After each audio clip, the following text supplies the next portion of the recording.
Friends, வணக்கம். Welcome to தோழிகளின் சமையல் in America. இன்றைக்கி வந்து ஒரு 3 நாள் எடுத்த விலாக் தாங்க நீங்கள் பார்க்க போகிறீங்க.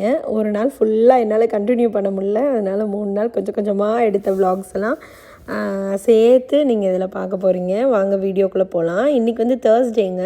குழந்தைங்க ஹஸ்பண்ட்லாம் கிளம்பிட்டாங்க ஆஃபீஸ் ஸ்கூலுக்கெல்லாம். நானும் வந்து ரெடி ஆகிட்டு இங்கே பக்கத்தில் ஒரு லக்ஷ்மி நரசிம்மர் கோயில் இருக்குது, அங்கேயும் சாய்பாபாவும் இருக்காங்க. ஸோ அதனால் அந்த கோயிலுக்கு போயிட்டு வரலாம் அப்படின்னு சொல்லிட்டு இப்போ தான் ஒரு 3-4 வாரமாக போயிட்டுருக்கேன். முன்னாடி கண்டினியூஸாக போயிட்டுருந்தேன். இப்போ வந்து இடையில கொஞ்சம் கேப் ஆகிடுச்சு. சரி, இப்போ வந்து காலையில் அப்படியே போயிட்டு வந்துடலாம், வந்துட்டு அதுக்கப்புறம் மற்ற வேலையெல்லாம் பார்க்கலாம் அப்படின்னு சொல்லிட்டு போயிட்டு வந்துடுறது. இல்லைனா கோவிலுக்கே போகாத மாதிரியே இருக்குங்க. ரொம்ப நாள் கோயில் போகாத மாதிரி ஆயிடுது. சரி, அதனால் ஃபேமிலியாக எப்போ போக முடியுதோ அப்போ போய்க்கலாம். இப்போ வந்து நம்ம வாரம் ஒரு நாளாவது போயிட்டு வந்துடுவோம் அப்படின்னு சொல்லிட்டு நான் போயிட்டு வந்துட்டுருக்கேன். இப்போது அங்கே வந்து பார்த்திங்கன்னா கரெக்டாக அந்த 12 o'clock ஒரு பஜனை ஒன்று நடக்கும். 11:30 12க்கு 11:45 12 அந்த மாதிரி டைமில். ஸோ அந்த டைமுக்கு போனோன்னா பாட்டெல்லாம் போட்டு பஜனை முடிச்சுட்டு அப்படியே வந்து வர்றதுக்கு சரியாக இருக்கும். வரும்போதே அப்படியே இது வால்மார்ட்டுக்கு போயிட்டேன். கொஞ்சம் திங்ஸ்லாம் வாங்க வேண்டியது இருக்குது. மெயினாக அந்த வீடு துடைக்கிற மாப் இருக்குது பார்த்திங்களா, அது வாங்கணுங்க. எங்கள் வீட்டில் இருந்தது அதில் ஒரு பார்ட்டு வந்து ரிப்பேர் ஆகிடுச்சு. அதனால் அது சரி பண்ணுறதுக்கு ரொம்ப நாள் ஆகுது. க்ளீனர்ஸ் வரும்போது வீடை துடைச்சி விட்றாங்க. நமக்கு வேறு ஒயிட் ஃப்ளோராக ஏதாவது அழுக்காச்சுன்னா நம்ம துடைக்கிறதுக்கு வசதியாக இருக்கும் அப்படின்னு சொல்லிட்டு ஒன்று வாங்கிட்டு வரலான்னு போனேன். என்ன வாங்குறதுனே தெரியல. ஏன்னா ரொம்ப நாள் ஆச்சு இதெல்லாம் வாங்கி. எல்லாம் ஹஸ்பண்ட் தான் வாங்கிட்டு வருவாங்க. சரி, நான் அவங்களுக்கே ஒரு ஃபோன் பண்ணி காமிச்சிட்டு எதை வாங்குறதுன்னு சொல்லி கேட்டு ஒன்று எடுத்தேன். நிறைய ஆப்ஷன்ஸ் இருந்தது. இந்த பக்கெட்டோட தண்ணி பிடிச்சிட்டு தொட்டு துடைக்கிறது அதுவும் இருந்தது. இன்னொன்று ஸ்ப்ரே பண்ணிவிட்டு அப்படியே துடைக்கிற மாதிரி இருந்தது. சரி, பக்கெட் வச்சு துடைக்கிறத விட ஸ்ப்ரே பண்ணி துடைக்கிறதுனா கொஞ்சம் அதுலேயே அந்த லிக்விட்லாம் போட்டு ஈஸியாக முடிஞ்சிருமே, அதுதான் முன்னாடி வச்சுருந்தேன். அதுக்கப்புறம் ஒரு வேக்யூம் வாங்கினோம். அதுதான் ரிப்பேர் ஆகிடுச்சு இப்போது. அதனால் சரி, ஒன்று அந்த மாதிரியே ஸ்ப்ரே போட்டு துடைக்கிற மாதிரியே ஒன்று வாங்கிட்டேன். அதனால் ஈஸியாக இருக்கும், நம்மளும் துடைச்சிக்கலாம். குழந்தைங்க ஏதாவது அவங்களும் பண்ணுறதுனால ஈஸியாக அவங்களுக்கு இருக்கும். ஒரு தடவையும் பக்கெட்டில் தண்ணி பிடிச்சி பண்ண வேண்டாம்னு சொல்லிட்டு அந்த மாதிரி வாங்கிட்டு வந்தாச்சு. ஹலோ ஃப்ரெண்ட்ஸ், கோயிலுக்கு போயிட்டு வந்தாச்சு. இன்றைக்கி வந்து பார்த்திங்கன்னா ஈவினிங் வந்து கொஞ்சம் ஃப்ரெண்ட்ஸ்லாம் வீட்டுக்கு வராங்க. ஸோ அதுக்காக கொஞ்சம் குட்டி சமைக்க போகிறோம். நம்ம பாயாசம் பண்ண போகிறேன், சாம்பார் பண்ண போகிறேன், வடை, அப்புறமா வந்து எக் கொத்து பரோட்டா பண்ணலாம் அப்படின்னு சொல்லிட்டு இட்லி ஊற்றிக்கலாம் அப்படின்னு. ஸோ இப்போ பாயாசத்துக்கு வச்சுட்டேன். இப்போ டைம் ஆல்ரெடி வந்து 2 மணி ஆயிடுச்சு. 2:30க்கு கீதிக்காவை கூப்பிட போகணும். கூப்பிட்டுட்டு இன்றைக்கி வீடெல்லாம் துடைக்கலாம்னு நினச்சேங்க. வால்மார்ட் போயிட்டு வரதுக்கே லேட் ஆகிடுச்சு. ஸோ சமைச்சிக்கிட்டே நம்ம வந்து வீடே ஒரு ரவுண்டு க்ளீன் பண்ணிடலாம். இந்த பக்கம் நான் வந்து சாம்பாருக்கு பருப்பு, அப்புறமா வந்து பாயாசத்துக்கு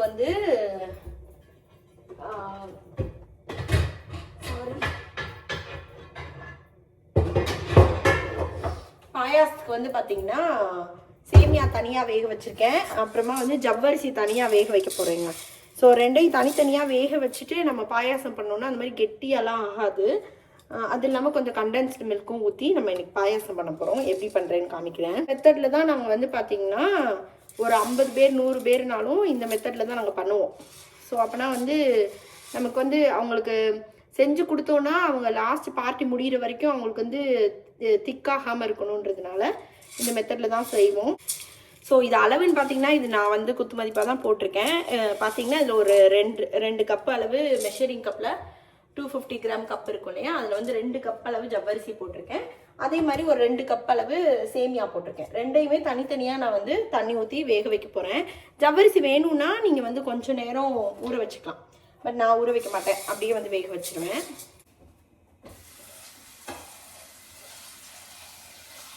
தனியாக வேகுது, ஜவ்வரிசி தனியாக வேகுது. இதில் வந்து சேமியா வெந்துட்டுருக்கு. பருப்பும் நான் வைக்க போகிறேன். நீங்கள் எப்போ ஜவ்வரிசியும் இதுவும் சேமியாவும் பார்த்தீங்கன்னா ஈக்குவல் குவான்டிட்டி எடுத்துக்கிட்டிங்கன்னா பாயாசம் நல்லாயிருக்கும். அதே மாதிரி இப்போ நம்ம வீட்டுக்கு பண்ணுறோன்னா ஒரு ஹாஃப் கப் இருந்தாவே போதுங்க, அதுவே நிறைய வரும். இது வந்து நான் ரொம்ப நிறைய பண்ணியிருந்தேன். பால் வந்து பார்த்திங்கன்னா இன்றைக்கி நான் நிறைய பாயாசம் தான் பண்ணுறேன். ஸோ அதனால் ஒரு 2.5 லிட்டர் அளவுக்கு பால் எடுத்துக்கிட்டேன். இந்த பாலையும் தனியாக வந்து நான் காய வச்சுக்க போகிறேன். ஸோ 3மே தனித்தனியாக ரெடி ஆகிட்டுருக்கு. சேமியா வந்து டக்குன்னு ரெடி ஆயிரும். ஜவ்வரிசியுமே ஒரு 3/4 பதம் வெந்திருந்தால் ஓகே. பார்த்திங்களா, இன்னும் அந்த கண்ணாடி பதம்லாம் வரல நமக்கு. பட் இந்த அளவுக்கு வெந்திருந்தாவே போதும். நம்ம திருப்பி பாலில் போட்டு கொஞ்சம் நேரம் குக் பண்ணுவோம், அது கரெக்டாக அந்த கண்ணாடி பதம் வந்துடும். ஸோ இதுலேயே நீங்கள் ரொம்ப அப்படி களி மாதிரி வேக வச்சிடக்கூடாது. ஸோ இப்போ இந்த ஸ்டேஜில் ரெண்டையுமே நான் ஆஃப் பண்ணி, பாலில் வந்து பார்த்திங்கன்னா தண்ணி எதுவும் நம்ம கலக்கலை. ஏன்னா வந்து நம்ம ஜவ்வரிசியும் சேமியாவும் வேக வச்சோம்ல, அதுலேயே கொஞ்சம் தண்ணி இருக்குது. ஆனால் நார்மலாக பாயாசத்துக்கு தண்ணியெல்லாம் கலந்தோன்னா ரொம்ப தண்ணியாயிரும். ஸோ அதனால் நான் தண்ணி பாலில் எதுவும் சேர்க்கலை. இப்போது இது ரெண்டும் ரெடி ஆயிடுச்சு இல்லையா, அதை வந்து ஜவ்வரிசியும் சேமியாவையும் தூக்கி இதில் ஃபுல்லாக ஊற்றியாச்சு. பால் வந்து காஞ்சிருச்சு. இப்போ இது கொஞ்சம் மிக்ஸ் பண்ணிவிட்டு கொஞ்சம் ஒரு ஃபியூ மினிட்ஸ், ஒரு 5 மினிட்ஸ் இருந்தால் போதுங்க. இருந்துச்சுன்னா தேவையான அளவு சுகர் போட்டுடலாம். அதுக்குள்ளே வந்து கீதிகாவை கூப்பிட்ற டைம் ஆயிடுச்சு. போய் பிக்கப் பண்ண போயிட்டேன். நம்ம வீட்டுக்கு பக்கத்தில் தான் இருக்குது. எப்படி இருக்குது பல்லு வலி? ஓகே, சரியாயிடுச்சா? போகலாமா வீட்டுக்கு? இதில் வந்து பார்த்திங்கன்னா 4 கப்பு சுகர் போட்டேங்க. 4.5 கப்பு. அந்த 4.5 கப்பு சுகர் போட்டுட்டு கண்டென்ஸ்டு மில்க் வந்து 2 போட்டேன். ஸோ அது வந்து இனிப்பு அப்போவுமே கொஞ்சம் பத்தாத மாதிரி தான் இருந்தது. திருப்பி ஒரு 1/2 கப் சுகர் போட்டேன். ஸோ பாயாசம் வந்து வைக்கும்போதே ரொம்ப ஸ்வீட் கம்மியாக வச்சோன்னா குடிக்கும்போது நல்லா இருக்காது நமக்கு. ஸோ அதனால் ஓரளவுக்கு நார்மல் ஸ்வீட்டில் பண்ணலான்றதுனால இந்த மாதிரி பண்ணியிருந்தேன். கீதிகா வந்துட்டாங்க இல்லையா, அவங்களுக்கு தனியாக வந்து உளுந்தங்கஞ்சி வச்சுட்டேன். காலையில் உளுந்தங்கஞ்சி குடிக்கல அவங்க, ஸ்மூதி குடிச்சிட்டு போனாங்க. ஸோ அதனால் இப்போது வந்து உளுந்தங்கஞ்சி வச்சுட்டேன். அது நான் விரும்பி குடிச்சிருவாங்க. இந்த கண்டென்ஸ்டு மில்க்கும் வந்து 2ஐயும் சேர்த்துக்கிட்டேன். அப்போ தான் வந்து நமக்கு அந்த இதுதாங்க இதோட ட்ரிக்கே. கண்டென்ஸ் மில்க் போட்டிங்கன்னா தான் அது வந்து நமக்கு கெட்டி ஆகாமல் அதை வந்து நமக்கு கொஞ்சம் அந்த தண்ணி பதத்துலேயே வச்சுருக்கோம். குடிக்கிறதுக்கு நல்லாயிருக்கும் அப்படியே எப்போவுமே ஒரே மாதிரி. சாம்பாரும் வந்து நிறையவே வச்சுட்டேன். பருப்பு வேக வச்சு பெரிய குக்கரில் வச்சுட்டேன். குக்கரோட விசில் ஆக்சுவலாக அங்கே வேறு இடத்துல இருக்காங்க, கிச்சனில் இருக்குது. அதனால் விசில் எல்லாமே போட்டு ஒரு வழியாக வேக வச்சு ரெடி பண்ணியாச்சு. பாயாசத்துக்கும் வந்து பார்த்திங்கன்னா கண்டென்ஸ் மில்க் எல்லாமே போட்டு ஒரு 5-6 நிமிஷம் கொதிக்க விட்டு, 10 நிமிஷமே வச்சுக்கோங்களேன், நல்லா கொதிக்க விட்டு அப்புறமா இறக்கியாச்சு. பாருங்கள், பாயாசம் வந்து சூப்பராக ரெடி ஆயிடுச்சு. கூடவே ஏலக்காய் பொடியும் போட்டிருந்தேன், அதை சொல்ல மறந்துட்டேன் நான். அப்புறம் ஈவினிங் வந்து குழந்தைங்க கொஞ்சம் வீடெல்லாம் க்ளீன் பண்ணுறதுக்கு ஹெல்ப் பண்ணாங்க. அன்றைக்கி வந்து அதோட விலாகே நான் எடுக்கலை, மறந்துட்டேன்.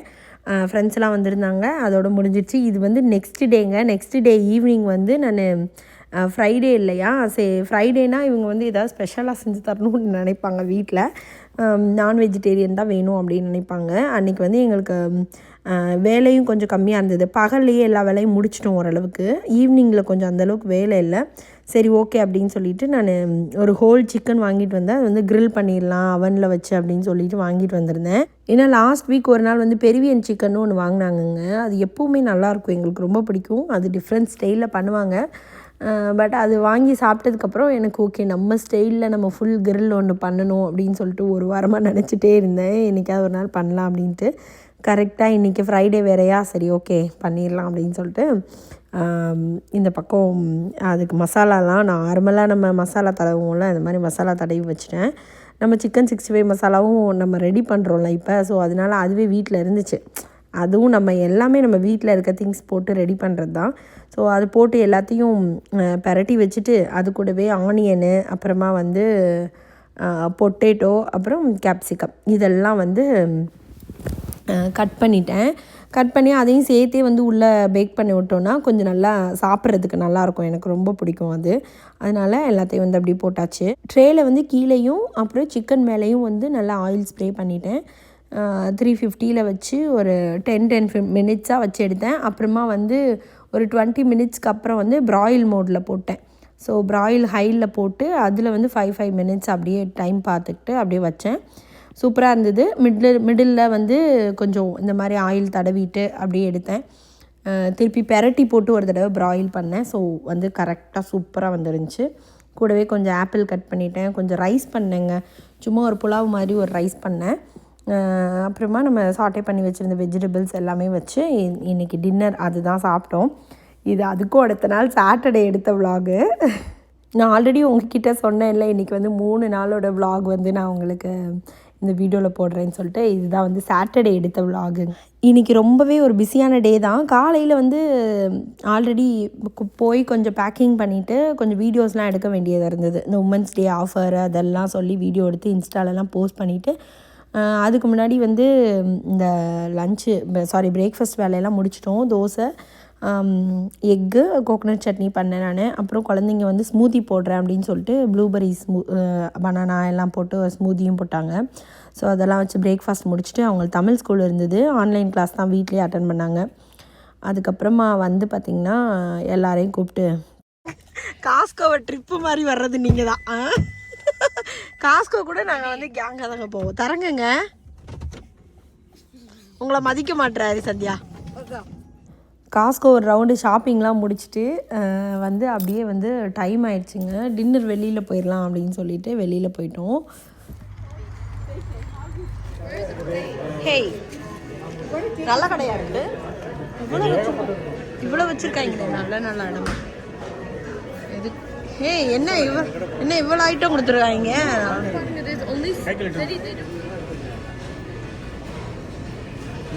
டாக்கோ வா கீதிகா, நம்ம எல்லாத்தையும் ஒரு தடவை பார்த்துட்டு வந்து எடுப்போம். கீதிகா, எடுக்கலாம், எடுத்துக்க. இருங்க அதை எடுத்துக்கிட்டு. யம்மியா இருக்கும் போல கீதிகா. அப்படின்னு முடிச்சாங்க. பீஸா, டெசர்ட், பஞ்சு மிட்டாய். இந்த கடையில் வந்து பஃபே வந்திருந்தோங்க மத்தியானம். அவ்வளோ சூப்பராக இருந்ததுங்க, நிறைய வெரைட்டிஸு.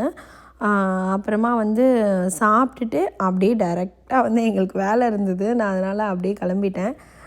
நைட்டு வேலையெல்லாம் முடிக்கிறதுக்கே 1 o'clock 2 o'clock ஆகிடுச்சு. ஃபுல்லாக பேக்கிங்கு, அது ஷிப் பண்ணுறதுக்கு, அந்த மாதிரி வேலைகள்லாம் இருந்தது. இந்த வாரம் காம்போ ஆஃபர், ஃப்ரீ ஷிப்பிங் ஆஃபர்லாம் எல்லாமே இந்த உமன்ஸ் டேக்காக கொடுத்ததுனால அதோட வேலைகளுமே இப்போ ஸ்டார்ட் ஆகிடுச்சு. ஆர்டர்ஸ்லாம் வர ஆரம்பிச்சிருச்சு. ஸோ இந்த வாரமே சூப்பர் பிஸியாக தான் போக போகுது. உங்களுக்கு இந்த வீடியோ பிடிச்சிருந்தா லைக் பண்ணுங்கள், ஷேர் பண்ணுங்கள், கமெண்ட் பண்ணுங்கள், அண்ட் சப்ஸ்கிரைப் பண்ணுங்கள். நன்றி, வணக்கம்.